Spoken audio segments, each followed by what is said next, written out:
안녕하세요. 자비연등입니다. 오늘은 깊은 산중에서 전해지는 법정 스님의 삶과 마음, 그리고 현대인에게 전하는 중요한 메시지를 함께 나누고자 합니다. 사람이 사는 세상과 자연 속 삶의 의미, 그리고 우리 마음의 중심을 돌아보는 이야기로 초대합니다. 그럼 조용히 숨을 고르고 오늘의 이야기를 함께 들어보겠습니다. 자기관리. 가을이 짙어간다. 서리가 허옇게 내리고 개울가에는 살얼음이 얼기 시작한다. 성급한 나뭇잎들은 서릿바람에 우수수 무너져 내린다. 나는 올 가을에 하려고 예정했던 일들을 미룬 채 이 가을을 무료히 보내고 있다. 무장공비 침투로 영동지방 일대는 어디라 할 것 없이 긴장되어 뒤숭숭하다. 10사람이 지켜도 한 도둑을 못 막는다는 옛말이 새롭게 들리는 요즘의 시국이다. 내 거처는 작전 지역과는 조금 떨어진 곳이지만 그래도 같은 영동 지방이라 긴장된 분위기를 나누어 갖지 않을 수 없다. 길목마다 바리케이드를 치고 군인과 경찰들이 검문 검색을 하는 바람에 될 수 있는 한바깥 출입을 자제하고 있다. 오고 가는 길에 혹시라도 내 비트가 노출될까봐 나는 각별히 신경을 쓴다. 요즘에 와서 나는 새삼스럽게 자기 관리에 대해서 생각을 자주 하게 된다.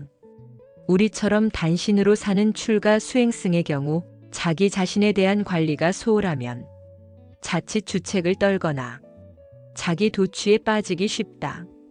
자신의 처지와 분수를 망각한 채 나설 자리 안 나설 자리, 설 자리 앉을 자리를 가리지 못하면 추해지게 마련이다.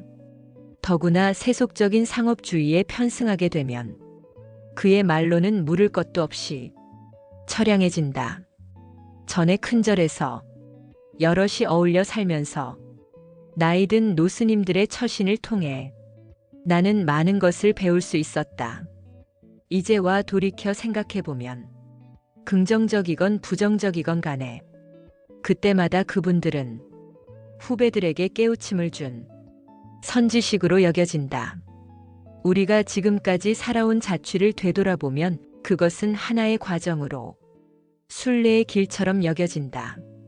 지나온 과거사는 기억으로 우리 의식 속에 축적된다. 대개는 망각의 체에 걸러져 까맣게 잊어버리지만 어떤 일은 어제 겪은 일처럼 생생하다. 그러나 지나온 과거사가 기억만으로는 현재의 삶에 별로 도움이 되지 않는다. 과거사를 자신의 의지로 소화함으로써 새로운 눈이 열리고 귀가 트인다. 그래서 그 과거사에서 교훈을 얻는다. 망각은 정신위생상 필요할 때도 있지만 때로는 그 망각 때문에 어리석은 반복을 자행하는 수도 있다. 보다 바람직한 자기 관리를 위해서는 수시로 자신의 삶을 객관적으로 살펴보아야 한다. 남의 눈을 빌려 내 자신의 살림살이를 냉엄하게 바라보라는 것이다.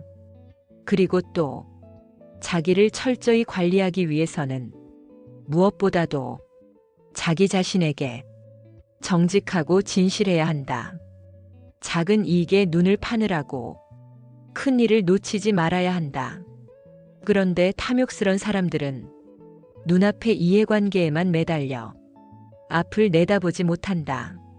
누가 내 면전에서 나를 존경한다는 말을 할 때 나는 당혹감으로 몸둘 바를 몰라 한다. 그리고 그런 말에 내심 불쾌감을 느낀다. 참으로 존경한다면 면전에서 말로 쏟아버릴 일이 아니다. 그런 말에 속아서는 안 된다. 타인으로부터의 존경은 눈에 보이지 않는 굴레여 덫이다. 그 존경이라는 것이 언제 비난과 헐뜯음으로 바뀔지 모른다. 자기 관리에 방심하면 이런 굴레에 갇히고 덫에 걸리기 십상이다. 내 솔직한 소망은 단순하게 사는 일이다. 그리고 평범하게 사는 일이다. 내 느낌과 의지대로 자연스럽게 살고 싶다. 그 누구도 내 삶을 대신해서 살아줄 수 없기 때문에 나는 나답게 살고 싶을 뿐이다. 최근에 나는 평소에 나를 믿고 따르는 한 동료에게 실망과 서운함을 안겨준 일이 있다. 텔레비전 출연과 책 만드는 일을 두고 내 처지와 분수를 곰곰이 헤아린 끝에 그 일들을 물리쳤기 때문이다. 내 불찰은 안으로 깊이 헤아려 보기도 전에 미적미적 미루다가 자기 관리에 정신이 번쩍 들자 뒤늦게 사양하지 않을 수 없었던 것이다. 홀로 사는 사람들은 대개 그 나름이 결백성을 지니고 있다. 세속적인 입장에서 보면 이득이 될 일도 그 결백성 때문에 단호히 사양하고 물리치게 된다. 단신으로 살아가는 사람들은 저마다 자기 삶의 규범을 지니고 있을 것이다. 홀로 사는 맛은 혼자서 안으로 조용히 새기며 누릴 것이지 세상을 향해서 내세우거나 떠벌릴 일은 못 된다. 사람은 각기 인생관을 달리하고 있어 어떤 개인의 삶이 보편적인 삶이 될 수는 없다. 각자 몸담고 살아가는 그 자리에서 삶의 기량을 마음껏 펼치면서 그 자신답게 살아간다면 그것으로 한 몫을 하는 것이다. 그러면서도 개체의 삶은 어떤 비약을 거쳐 근원적인 전체의 삶에 도달해야 한다. 비약을 거치지 않으면 도달할 수 없다. 근원에 도달하지 못하면 그는 영원한 방랑자로 처지고 만다. 수피즘 회교 신비주의 우화에 이런 이야기가 나온다. 어떤 강물이 있었다. 이 강물은 깊은 산 속에서 발원하여 험준한 산골짜기를 지나고 폭포를 거쳐 산자락을 돌아서 들녘으로 나온다. 세상의 여기저기를 기웃거리면서 흘러다니다가 어느 날 모래와 자갈로 된 사막을 만나게 된다. 사막 너머에는 강물의 종착지인 바다가 출렁이고 있었지만 어떻게 해야 그 바다에 이를지 강물은 당황하게 된다. 바다로 합류하려면 기필코 그 사막을 건너야만 한다. 강물은 마음을 가다듬고 사막을 향해 힘껏 돌진해 간다. 그러나 사막과 마주치는 순간 강물은 소리 없이 모래에 빨려 들어가고 만다. 강물은 정신이 번쩍 든다. 어떻게 하면 이 사막을 무난히 건널 수 있을까? 골똘히 생각에 잠긴다. 이때 문득 사막 한가운데서 이런 목소리가 들려온다. 내 자신을 증발시켜 바람에 내 몸을 맡겨라. 바람은 사막 저편에서 너를 비로 뿌려줄 것이다. 그렇게 되면 너는 다시 강물이 되어 바다에 들어갈 수 있을 것이다. 우리가 사는 세상살이에도 건너야 할 사막은 여기저기 무수히 널려 있다. 일상적인 타성의 수렁에서 벗어나 존재의 변신인 그 비약을 거치지 않으면 장애물에 걸려 근원에 도달할 수 없다. 사막 한가운데서 들려오는 그 목소리는 바로 우리 내심의 소리이기도 하다. 자기 관리를 제대로 하려면 바깥 소리에 팔릴 게 아니라 자신의 소리에 귀를 기울여야 한다. 진정한 스승은 밖에 있지 않고 내 안에 깃들여 있다. 그렇기 때문에 자신의 삶에 충실한 사람만이 자기 자신을 제대로 관리할 수 있다. 당신은 당신 자신을 어떻게 관리하고 있는가? 너는 내 세상 어디에 있는가? 12월이다. 어느새 한 해의 마지막 달에 이르렀다. 지나온 날들이 새삼스레 되돌아 보이는 마루턱에 올라선 것이다. 마르틴 부버가 하시디즘, 유태교 신비주의에 따른 인간의 길에서 한 말이 문득 떠오른다. 너는 내 세상 어디에 있느냐?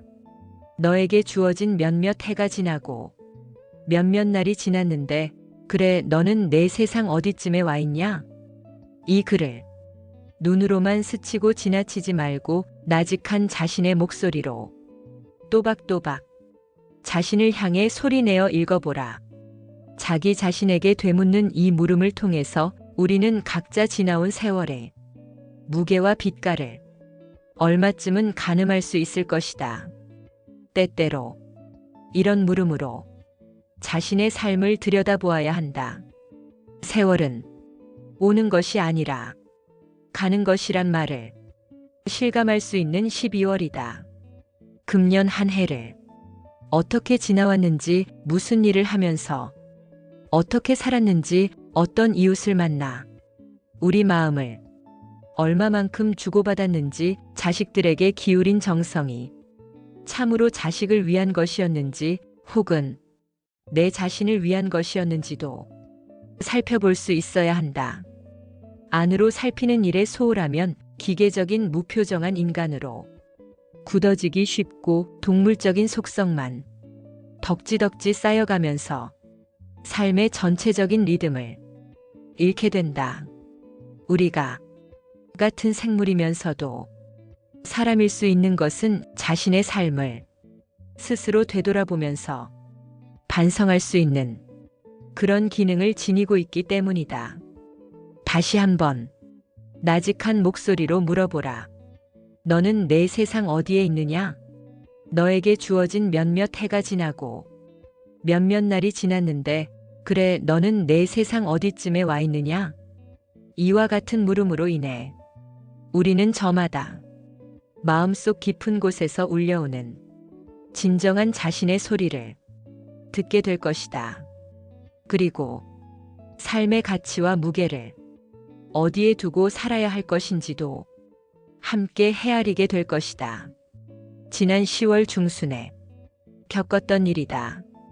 흑벽돌 찍는 일로 오후 늦게 이천에 있는 이당 도예원에 갔다가 돌아오는 길이었다. 그날은 맑게 개인 상쾌한 가을 날씨였다. 방금 해가 넘어간 뒤라 도로의 차들은 미등을 켜고 달리는 그런 시각이었다. 구름 한 점 없이 맑게 갠 하늘, 그 하늘빛이 너무 고왔다. 어둠이 내리기 직전 석양의 투명한 빛이 산자락과 능선을 선명하게 드러나게 했다. 부드럽고 유연한 그 산의 능선이 마치 우주의 유장한 율동처럼 느껴졌다. 언뜻 보니 산등성이 위에 초이틀 초승달이 신락같이 걸려 있었다. 능선 위에 펼쳐진 하늘빛은 고요와 평화로 물들어 있었다. 시간이 흐르자 노을빛은 점점 희미해지고 어둠이 내려 이제는 산의 윤곽도 검게 굳어져 초승달의 자태는 더욱 또렷하게 드러났다. 여기저기서 어린애 눈망울 같은 초저녁 별이 하나 둘씩 돋아나기 시작했다. 언뜻 이런 풍경을 차창 밖으로 바라보면서 서쪽으로 달려온 길이 그날 하루 중에서 가장 아름답고 감동적인 시간을 나에게 가져다 주었다.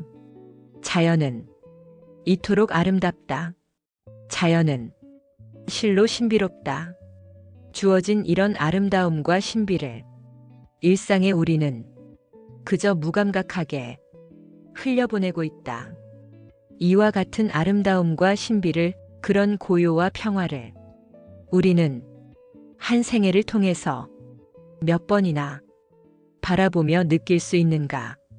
우리들의 감성이 여리고 투명하던 시절에는 길섭에 피어있는 풀꽃 하나에도 발걸음을 멈추고 눈길을 주면서 아름다움과 생명의 신비에 감동을 하곤 했었다. 하루해가 기우는 해질녘의 노을 앞에서 두 손을 모으고 싶도록 숙연해지기도 했었다. 이제 막 떠오르는 보름달을 보면 식구들을 불러 달을 보라고 소리치기도 했었다. 이 글에서 내가 시제를 굳이 과거형으로 했었다라고 표현한 것은 오늘날 우리들은 그와 같은 자연의 아름다움과 생명의 신비 앞에 무감각한 생물로 굳어져 가고 있기 때문이다. 우리들의 생활 형태가 산업화와 도시화로 혹은 정보사회로 치닫고 있을수록 사물의 아름다움과 생명의 신비는 우리네 삶을 떠받쳐주는 주축가 되어야 한다. 나라 안팎을 가릴 것 없이 세상이 온통 부정과 비리와 폭력과 살육으로 뒤범벅이 되어가는 것도 따지고 보면 아름다움과 생명의 신비를 등진 비인간적인 현대사회의 질병이다. 사람인 우리가 어떻게 사는 것이 과연 사람답게 사는 일인지 인류 역사가 시작된 이래 끊임없이 논의되어 왔다. 한마디로 가릴 수 없는 복합적인 사항이지만 사물의 아름다움과 생명의 신비를 가까이서 지켜보고 느낄 수 있다면 오늘처럼 황량하고 살벌한 인간 말종을 우리 스스로 만들어내지는 않았을 것이다. 우리들 삶의 터전에 우리를 믿고 멀리서 찾아와 쉬어가고자 한 손님인 철새들에게 함부로 총질을 해서 무참하게 사륙을 일삼는 사람을 어떻게 자식을 낳아 기르는 일가친척을 거느린 사람이라고 할 수 있겠는가? 이 땅에서 목숨을 지닌 생명체로서 함께 살아가고 있는 무고한 들짐승들을 덫이나 올가미로 마구 잡아 멸종시키고 있는 이웃을 어떻게 같은 사람의 대열에 세울 수 있겠는가? 이 땅에서 새와 들짐승 같은 자연의 친구들이 사라지고 나면 생물이라고는 발랑 사람들만 남게 되리라. 그때 가전제품과 쓰레기와 자동차와 매연에 둘러싸여 있을 우리들 자신을 한번 상상해보라. 얼마나 끔찍한 일인가. 그것은 사람이 아닐 것이다.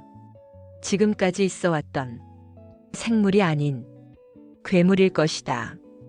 감상과 감성은 발음은 비슷하지만 뜻은 다르다. 인간의 인식 능력인 감성이 마비된다면 그때 우리는 온전한 인간일 수가 없다. 대상에서 받은 느낌으로 마음 아파하는 일을 감상이라고 하는데 감성이 무디어지면 감상의 기능도 할 수 없다. 어떤 사물이나 현상 앞에 무감각하고 무감동한 것은 생물이 아니다. 경제만을 최고 가치로 여기는 현대사회에서는 인간의 가장 은밀한 속들인 그 감성이 메말라간다. 다시 한번 귀를 기울여 들어보라. 너는 내 세상 어디에 있느냐? 너에게 주어진 몇몇 해가 지나고 몇몇 날이 지났는데 너는 내 세상 어디쯤에 와 있느냐? 챗GPT의 말. 청정한 승가. 며칠 전 남쪽을 행각하다가 지리산 자락의 한객사유 섬에서 하룻밤 쉬는데 때마침 부슬부슬 봄비가 내렸다. 밤새 내리는 봄비 소리를 들으면서 메마른 내 속들을 적셨다. 나는 무슨 인연으로 출가 수행자가 되어 이 산중에서 한밤중 비 내리는 소리에 귀를 기울이고 있는가 하는 생각에 이르자 출가 수행자란 말이 대문자로 이마에 박혔다. 벌써 오래전 일인데 그때도 겨울철 안거를 마치고 남쪽을 행각하다가 한 암자의 선방에서 잠시 쉬어온 일이 있다. 그때 그 선방의 인상이 하도 좋아서 지금까지도 내 기억의 바다에는 맑게 간직되어 있다. 두어 평 될까 말까한 조그만 방인데 방 안에는 방석 한 장과 가사 장삼, 그리고 시렁 위에 작은 걸망이 하나 올려져 있을 뿐이었다. 햇볕이 은은히 비쳐드는 봉창과 정갈한 장판 바닥에 그 선실을 보고 청정한 승가의 살림살이가 어떤 것이라는 걸 절감했었다. 요즘은 어느 절에 가든지 이런 맑은 선방을 보기가 어렵다. 불필요한 것들로부터 벗어난 그 충만을 느낄 수가 없다. 이것저것 너절한 물건들로 넘쳐 있어 청정은 고사하고 속기가 분분하다. 방을 보면 그 안에서 살고 있는 사람의 인품을 바로 들여다볼 수 있다. 마을집이나 절집이나 요즘 같은 세상에서는 모든 것이 지천으로 넘치고 있어 참으로 귀한 것이 무엇인지를 모르고 있다.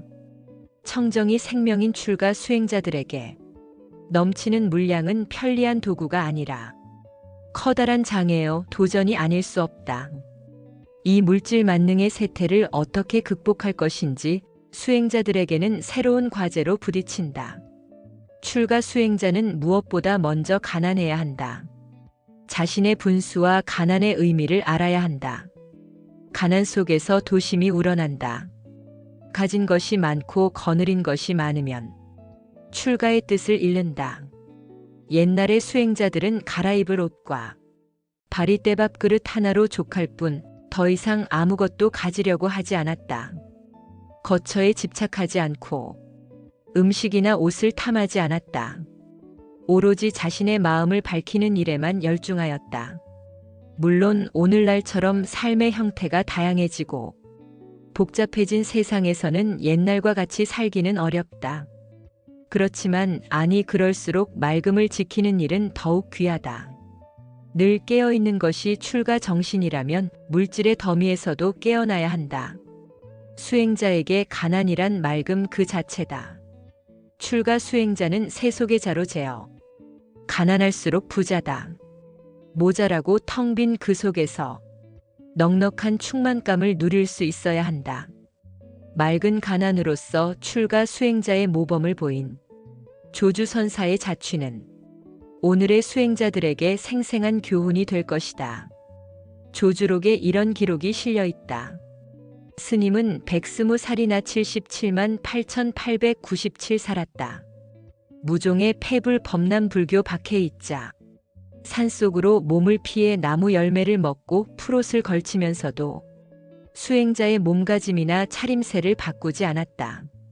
조주는 구족계비 구계를 받고 난 다음 은사 스님이 조주성의 서쪽 한절에 계시다는 소식을 듣고 그곳으로 가서 은사 스님을 찾아뵈었다. 조주가 도착하자 은사 스님은 사람을 시켜 조주의 고향집에 귀댁의 자제가 행각길에 돌아왔다고 알려주었다. 고향집 일가 친척들은 이 소식을 듣고 몹시 기뻐하며 다음 날 함께 찾아가기로 하였다. 조주는 이런 사실을 알고 말했다. 속세의 티끌과 애정의 그물은 닿을 날이 없다. 이미 부모 형제를 하직하고 출가 수행자가 되었는데 다시 만나고 싶지 않다. 그날 밤으로 짐을 꾸려 행각의 길에 나섰다. 그 후 물병과 지팡이를 지니고 여러 곳으로 두루 다니면서 자신에게 다짐했다. 7살 먹은 어린아이라도 나보다 나은 이는 내가 그에게 물을 것이요. 100살 먹은 노인이라도 나보다 못한 이는 내가 그를 가르치리라. 조주는 나이 80이 되어서야 조주성의 동쪽 관음원에 머물렀다. 말하자면 이때 비로소 한 절의 주지가 된 셈이다. 그 절은 예전부터 몹시 가난하여 좌선하는 선방도 후원도 없었고 겨우 끼니를 이어갈 정도였다. 좌선할 때 앉는 선상은 다리 하나가 부러져 타다 남은 장작 쪽을 노끈으로 묶어서 썼다.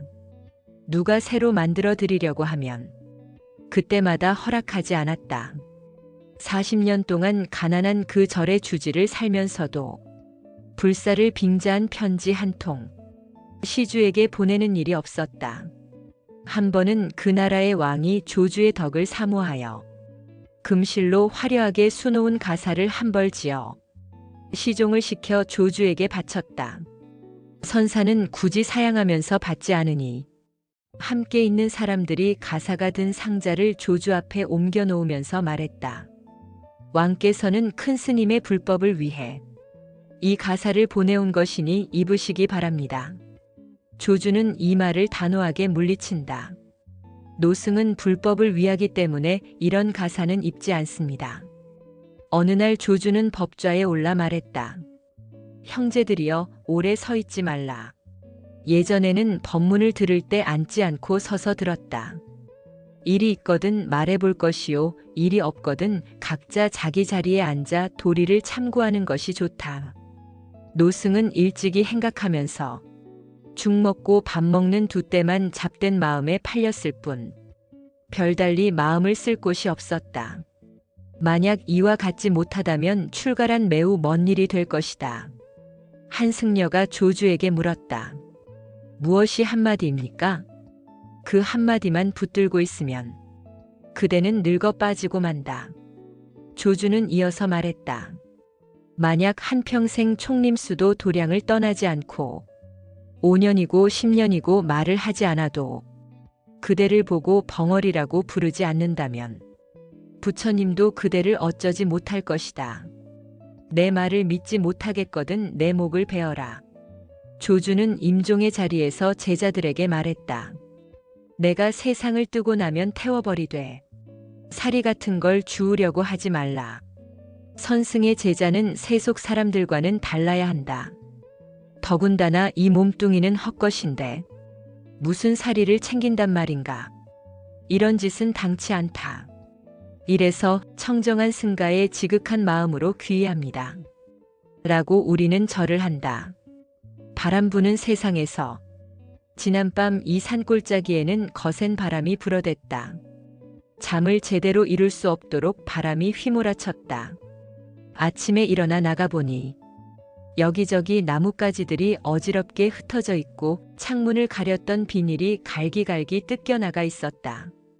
그리고 아궁이에 재를 쳐내는 데 쓰는 들통도 개울가에까지 굴러가 있었다. 대단한 바람이었다. 내일 모레가 우수인데 사나운 바람이 부는 걸 보면 겨울이 봄한테 자리를 내주고 물러갈 날도 머지 않았나 보다. 바람은 왜 부는가? 어디서 와서 또 어디로 가는가?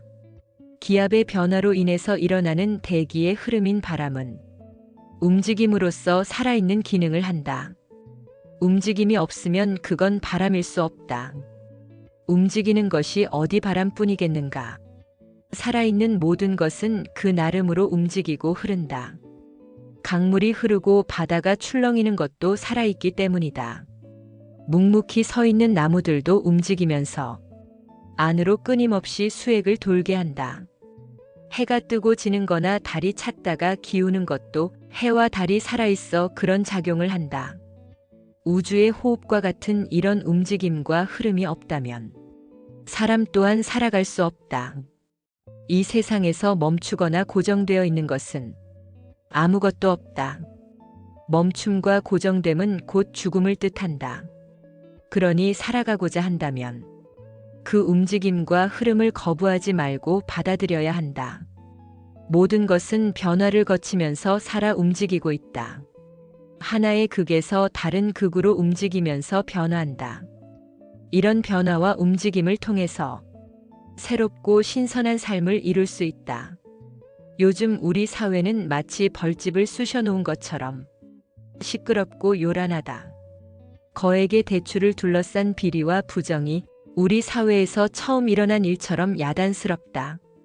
정치권력과 재력이 한데 어울려 빚어놓은 부정과 비리가 어디 한두 번이던가.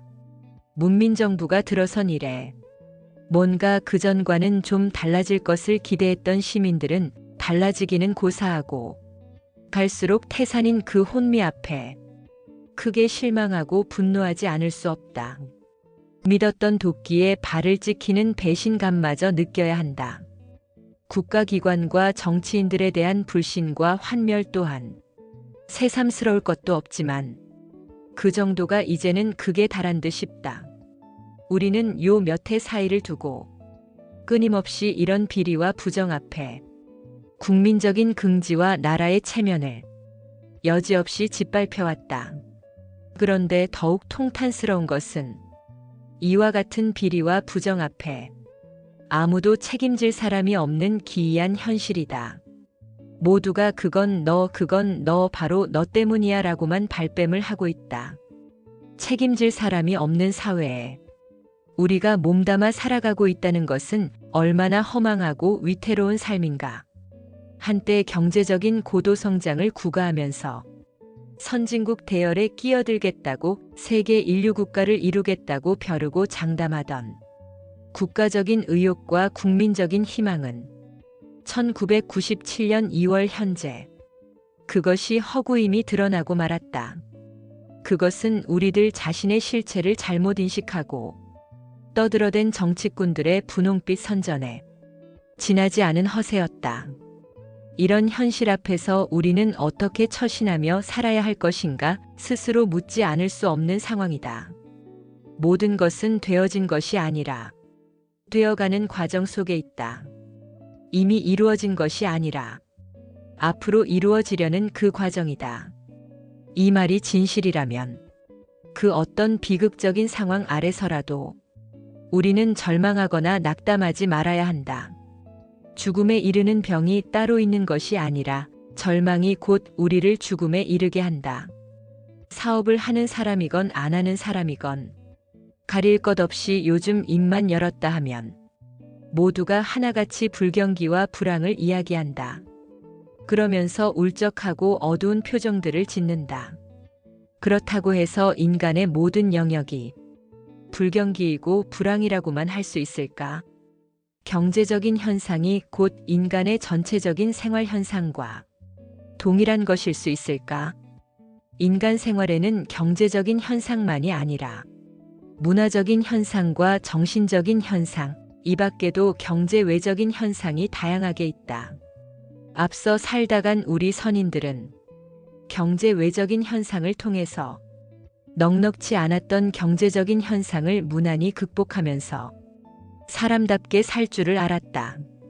그동안 우리가 생명을 기르고 지탱해주는 음식물을 함부로 버리면서 흥청망청 너무 과분하게 살아왔던 자취를 이 불경기와 불황의 시점에서 냉정하게 되돌아보아야 한다. 우리가 살아온 날들이 우리들 분수에 알맞는 삶이었는지 아니었는지를 물어야 한다. 하루하루 우리의 살림살이가 내 자신과 이웃에게 복과 덕을 심는 것이었는지 그 복과 덕을 탕진하는 것이었는지 반성해 보아야 한다. 이 세상에서 일어나는 모든 현상은 인과관계의 고리다. 오늘의 불경기와 불황은 결코 우연한 현상이 아니다.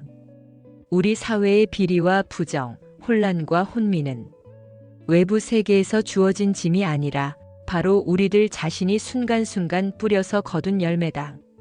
어떤 작용이 있으면 거기 반드시 반작용이 따르게 마련이다. 작용은 그것을 지탱하는 반작용이 필요하다. 작용은 양극이고 반작용은 음극이다.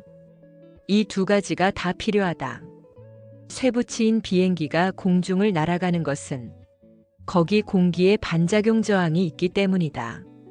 공기의 저항이 없으면 비행기는 공중에 뜰 수 없다.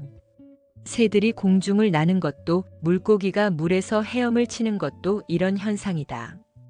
오늘날 우리 사회의 이 혼란과 혼미는 이 땅에서 살아가는 현재의 우리에게 어떤 의미가 있는지 다 같이 곰곰이 생각해 볼 과제다. 한 제자가 스승에게 물었다. 이 어지러운 세상을 어떻게 살아가야 합니까? 스승은 대답했다. 어지러운 이런 세상이야말로 진짜 좋은 세상 아닌가? 무사한이란 태평세월보다 차라리 난세야말로 그 저항을 통해서 살맛나는 세상이란 말일 것이다.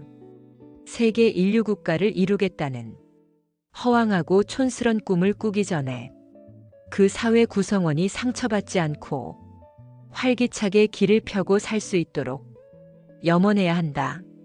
사회나 국가는 추상적인 개념이다. 사회를 이루고 있는 구체적인 인간, 즉 정부 관료와 정치인과 기업인 등, 그리고 당신과 내가 지닌 의식이 바뀌지 않고서는 사회적인 변혁과 발전은 기대할 수 없다. 당신은 삶의 가치를 어디에 두고 있는가? 당신의 속사람도 불황을 타는가? 오늘 들려드린 이야기 속에서 우리가 돌아봐야 할 것은 바로 가슴입니다. 삶의 중심을 잃지 않고 이웃과 세상과 조화롭게 살아가는 따뜻한 마음, 그 마음이 바로 우리를 사람답게 살아가게 합니다. 오늘의 이야기가 여러분의 가슴을 조금 더 따뜻하게 만들고 세상을 바라보는 눈과 마음의 작은 등불이 되길 바랍니다. 자비연등과 함께 해주셔서 감사합니다. 다음 이야기에서 또 만나요.